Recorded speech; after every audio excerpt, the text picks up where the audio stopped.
I'm Chloe. And I'm Kendra. And we're the Safety Patrol Twins. There's so much to be thankful for this year. I know. We've come a long way since the start of the pandemic to now be able to celebrate and spend time with our loved ones this Thanksgiving. Yes, but that doesn't mean we can just stop protecting each other cold turkey. Although things have gotten better, celebrating safely is the best recipe you can have when we gather at our table this year to celebrate.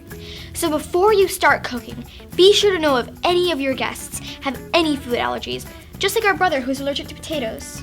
Yes, that's why I always like to cook alternative dishes with our mom so everyone can enjoy a nice meal. It's also a good option if you're attending a dinner party to ask if you can bring your favorite dish or dessert.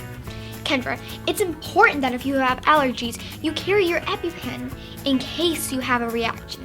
You do not want to end up in the hospital on such an important holiday. Good advice, Chloe. Speaking of emergencies, did you know that unattended cooking is the #1 cause of home fires and injuries?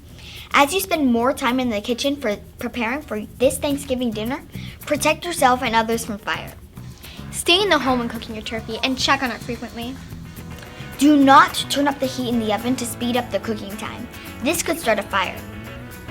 Be sure to turn off the stove if you need to leave the kitchen, and to use a timer to remind you that you're cooking. Turn pot handles and sharp objects away from the edge of cooking areas, and keep anything that can burn, like oven mitts, wooden utensils, food packaging, or curtains, away from your stovetop. Also, keep children and pets at least 3 feet away from the stove and meal prep areas. She knows all about this, firsthand, literally. The steam or splash from vegetables, gravy, tea, or coffee could cause serious burns. Ouch, I found the answer to that burning question in my own skin. Believe me, so be careful. And finally, always keep a fire extinguisher handy if you experience an emergency, and be sure to call 911. Let's celebrate wisely and help keep everyone safe. Please count your blessings. This has been a tough year, but working together and doing what we need to do will help us all as a community. So remember, safety first.